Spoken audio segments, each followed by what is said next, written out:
As Anya said, my name is Bill Callanan. I chair the Environmental Sustainability Committee in the Department and Chief Inspector. And I suppose really what I wanted to do was put a little bit of local perspective in terms of the discussion here today on the whole sustainability area. Sustainability really is at the centre and recognised as one of the key themes in the Foodwise strategy. And it recognised that environmental sustainability and economic sustainability are equal and complementary. One cannot be achieved at the expense of the other. And really over the next couple of minutes I want to deal with a number of key themes, identifying, I suppose, some of the strengths we have, some of the inherent challenges, and finally some of the work that we're doing in this space. Firstly then, in terms of sustainability, and I'll deal with the environmental side, we have some key strengths. Pasture-based livestock systems, and just dealing with that, are recognised and as very efficient, both by the Joint Research Council of the European Commission, but equally so by the actual consumers of food. It's something that resonates, that grass-fed beef and dairy in particular are something that the consumer is asking for, and we know that from the likes of Bord Bia.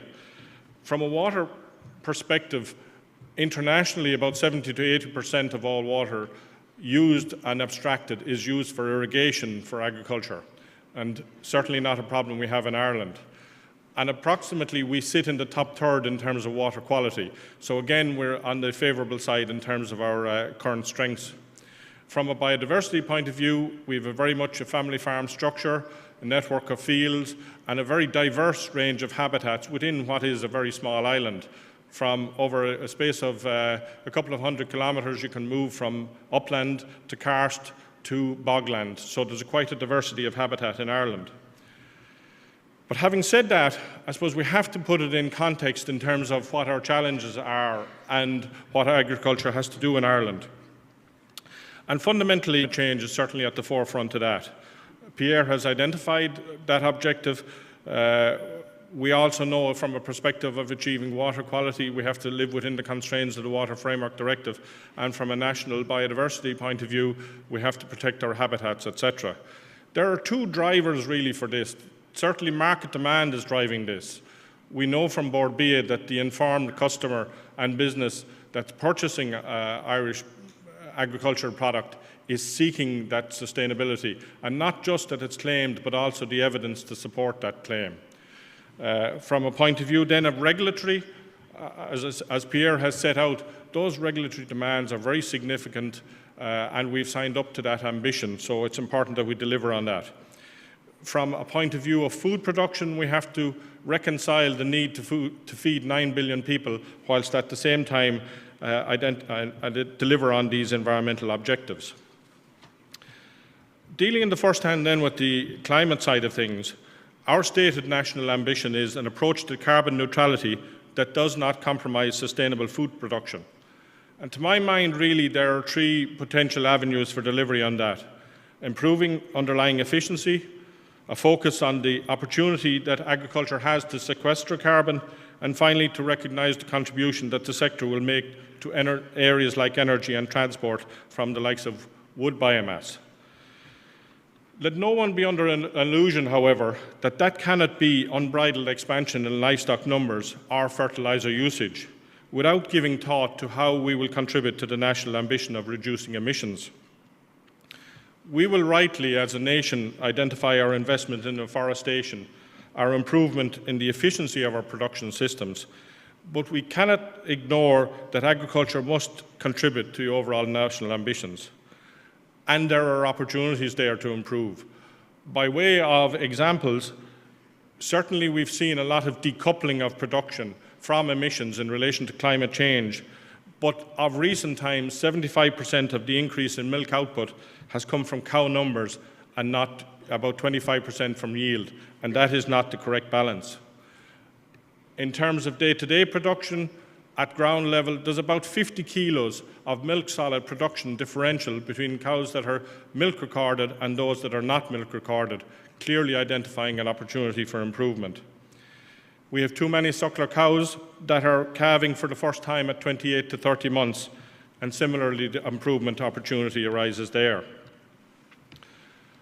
In terms of that regulatory space, from a water quality point of view, 60% of the pressure in water is arising from agriculture, and we must avoid the difficulties that has challenged the likes of New Zealand in terms of dairy expansion, but similarly Holland, and we've heard about that earlier. And at the same time balancing intensification in certain land types and extensification or abandonment in other land type, and balancing those two objectives in terms of where we're at.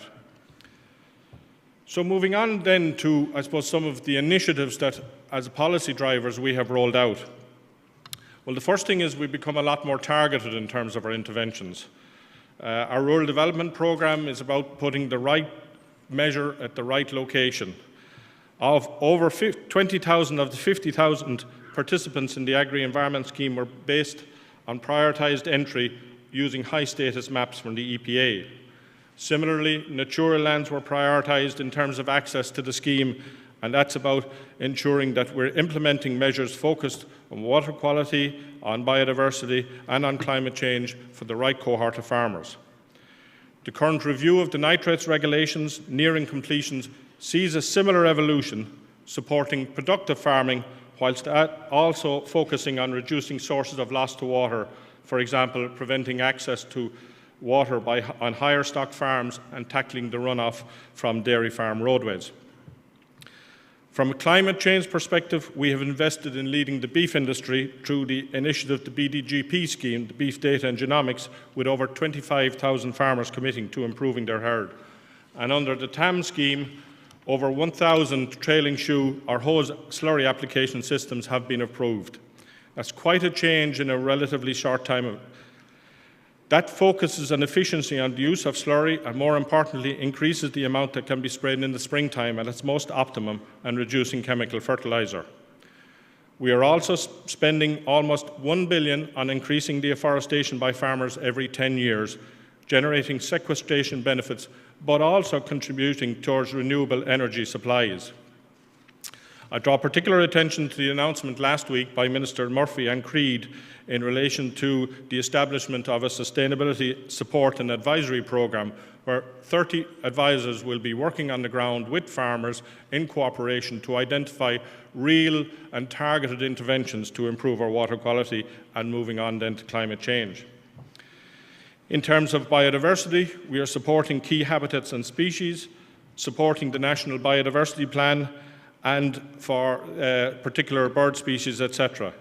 The Burn Bio, which is delivered by Brendan Dunford, has been recently recognised as one of the best projects to emanate from a LIFE funding which came from the EU over the last 25 years. And we will have over 400 participants, farmers, in the near future. This locally led, bottom-up type approach is being rolled out through initiatives in Hen Harrier, Freshwater Pearl and the uplands, but also through EIP, which links research and implementation at farm level in a very practical way. I suppose one of the key messages I want to make sure is everybody understands is that the food-wise strategy allows an opportunity and a requirement to focus on addressing the challenge of sustainability.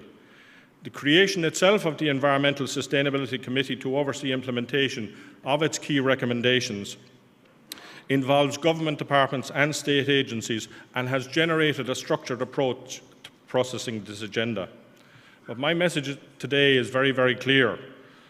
A more focused approach is being implemented, but equally importantly, from a farmer, industry and stakeholder perspective, we must recognise that there are significant challenges facing us. We cannot have just an increase without reducing our environmental footprint. That objective of a carbon-neutral agriculture that does not compromise food production is something that has been set for national policy objective. Remember, 2030, when we have an achievement of 30% reduction, is literally only 13 years away. So we must become very focused in terms of our policy interventions, but also look to industry and the stakeholders themselves and how we can contribute to that national ambition. Thank you.